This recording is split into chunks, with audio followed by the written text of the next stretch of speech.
Estamos começando pela TV Novo Tempo mais um programa Evidências, sempre em busca de fatos que comprovem a veracidade histórica da Bíblia Sagrada.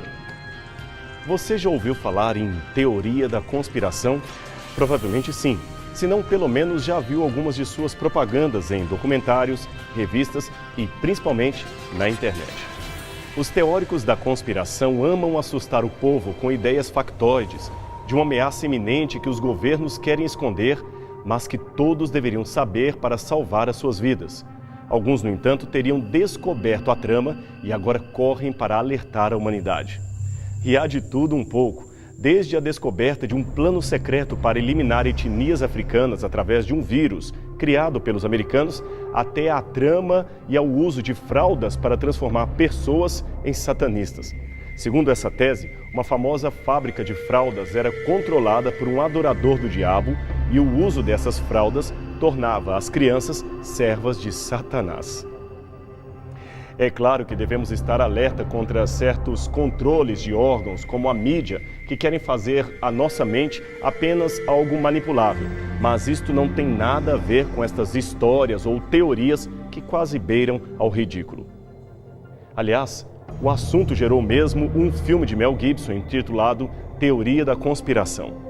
Lançado em 1997, o filme conta o drama fictício de Jerry Fletcher, um motorista de táxi que afirma existir uma conspiração nos altos escalões do governo americano e, para piorar, ele se apaixona por uma mulher que trabalha para o governo e faz um alvoroço em torno de suas ideias que envolviam alienígenas e assassinos.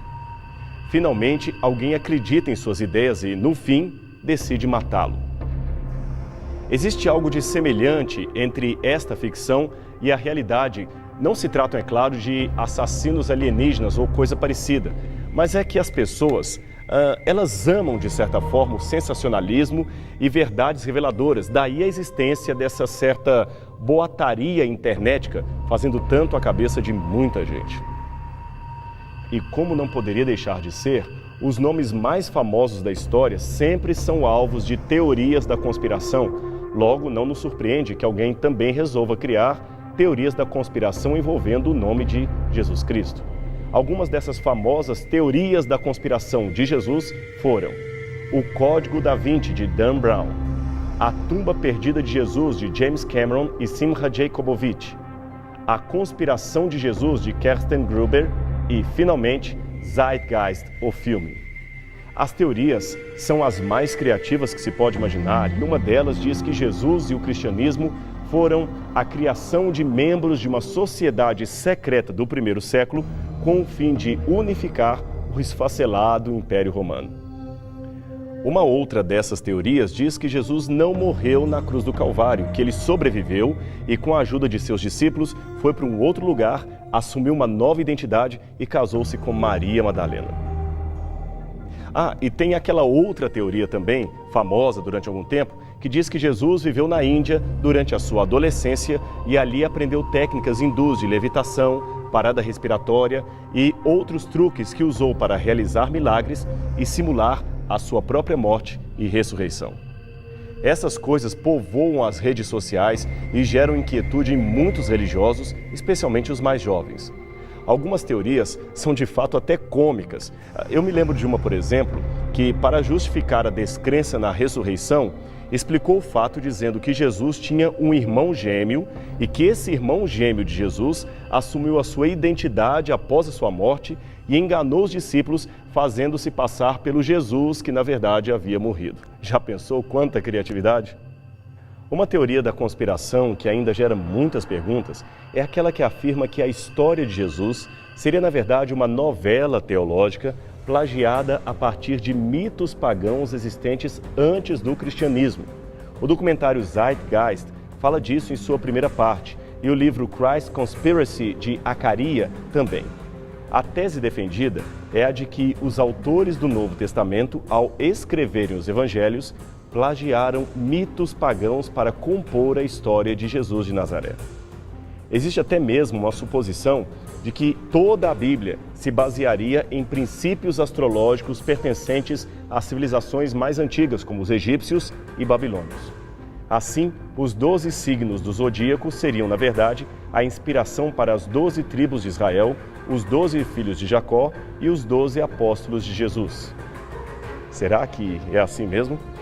Bem, no que diz respeito a Jesus, fica sem sentido buscar fora da Bíblia a inspiração para o número 12, no caso os 12 apóstolos. Ora, digo isto porque o Antigo Testamento é que fornece o pano de fundo mais natural para o movimento de Jesus Cristo. Ok, mas o que podemos dizer em relação à tese de que a Bíblia como um todo se inspirou em mitos do paganismo? Bem, isto não faz o menor sentido. Sabe por quê?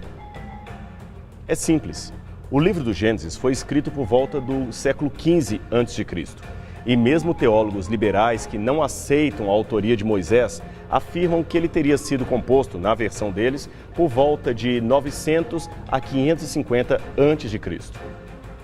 Logo, existiria um consenso entre autores liberais e conservadores de que a história das 12 tribos de Israel e dos 12 filhos de Jacó já seria conhecida e muito bem conhecida pelos judeus por volta do 6º século a.C. e provavelmente antes disso, sem contar o fato de que ela se inspirava em ocorrências ou acontecimentos bem mais antigos. Agora veja o detalhe interessante.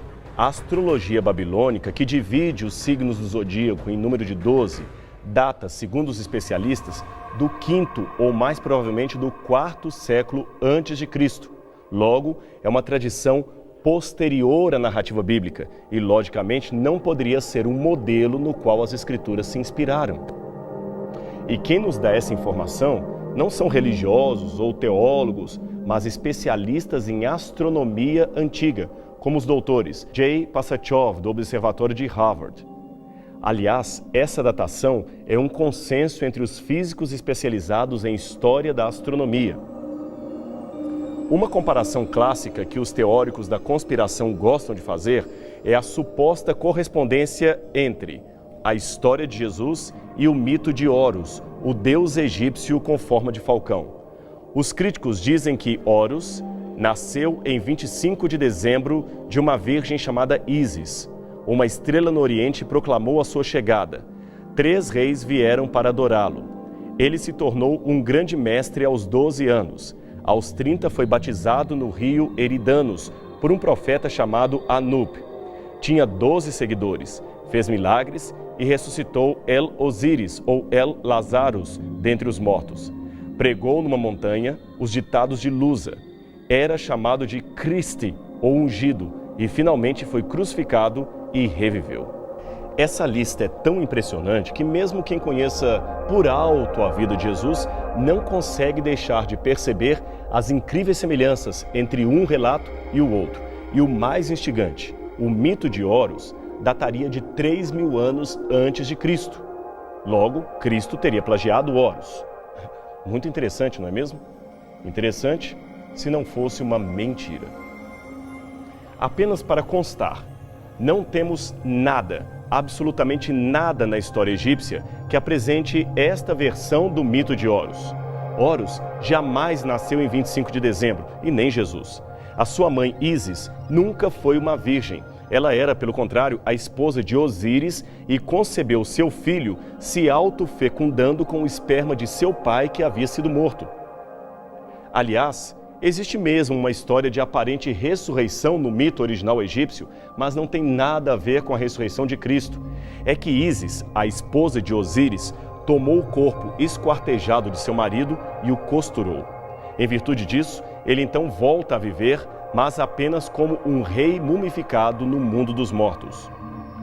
Não há nada no mito egípcio original falando de um batismo de Horus ou de uma escolha de 12 discípulos, muito menos de operação de milagres. E dizer que ele também era chamado de Cristo, o ungido, é a pior falácia, a pior mentira que se poderia inventar.